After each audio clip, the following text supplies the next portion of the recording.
Eh bien salut à toutes et à tous les amis, on se retrouve aujourd'hui sur la Snapshot 18W43C pour une analyse plus en détail des nouveautés concernant les fleurs, puisque je vous avais pas du coup détaillé les fleurs dans ma présentation de Snapshot.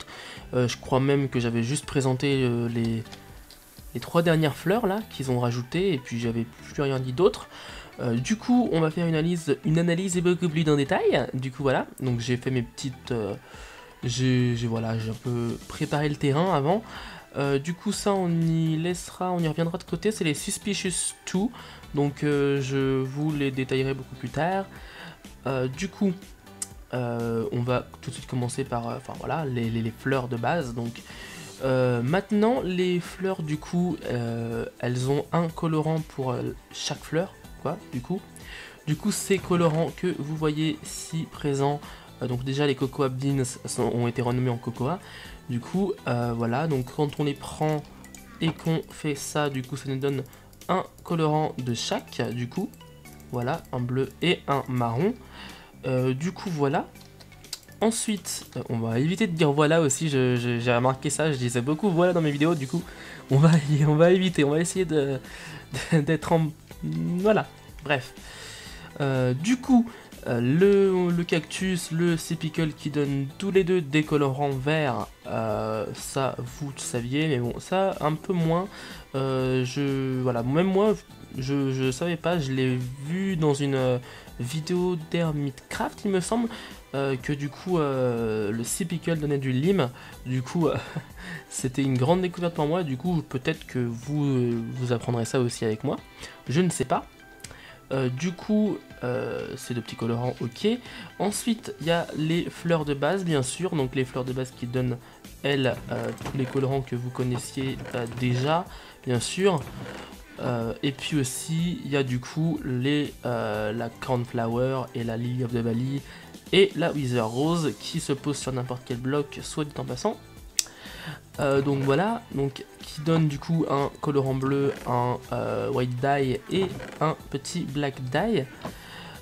Du coup, celle-là, du coup, elle peut se trouver dans les plaines, donc comme vous pouvez le voir, je pense, pas là exactement du coup, mais je pense que si on va un peu plus loin, voilà, là il y en a.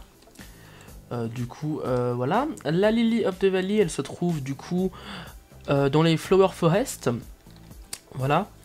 Et puis la rose du Nether, la rose du Wither, pardon, on ne peut pas la trouver dans le Nether pour l'instant, donc à voir, peut-être qu'ils vont la rajouter dans le futur, peut-être qu'elle va spawner ou quoi, naturellement ou quoi, ou je sais pas. Enfin, personnellement, ça serait bien, je trouve, qu'ils la rajoutent quand on se fait tuer par un Wither, un squelette, ou quand on tue un Wither, donc ça ce serait plutôt pas mal parce que actuellement le seul moyen de l'avoir c'est de tuer, pardon pas de tuer justement, de se faire tuer ou de tuer un mob par le Wither boss. Du coup c'est un petit peu chaud pour l'avoir entre guillemets.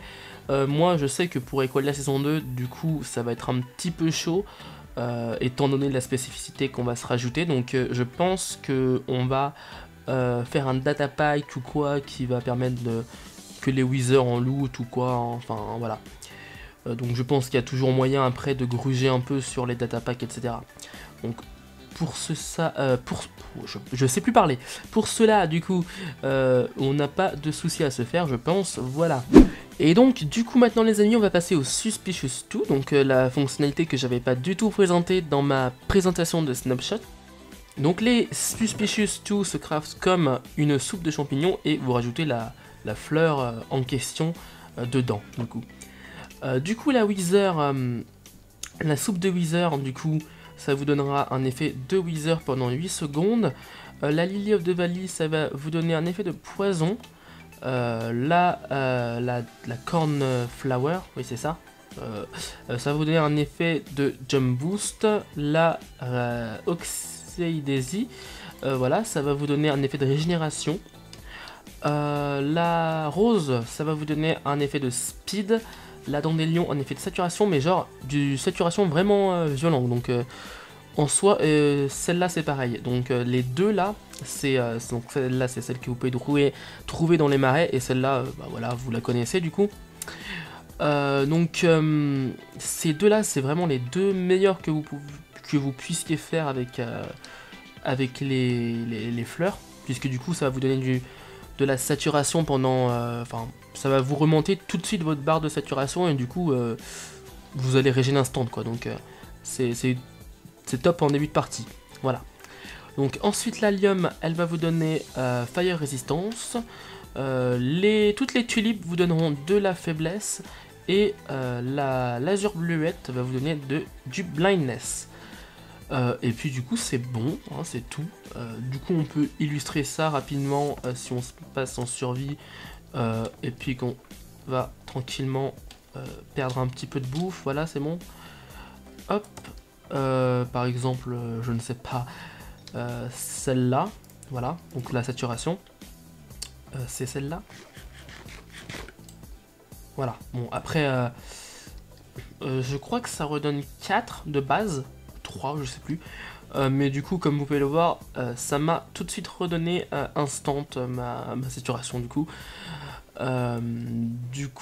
Voilou, et je n'ai pas dit voilà, enfin, donc, c'est tout à peu près pour ces fleurs du coup, j'espère que ça vous aura plu, en tout cas, oups, excusez-moi. Du coup les amis, ces fonctionnalités sont plutôt pas mal pour les fleurs, donc ça rajoute quand même une belle fonctionnalité en soi, puisque du coup pour Equalia, enfin vous le verrez ça,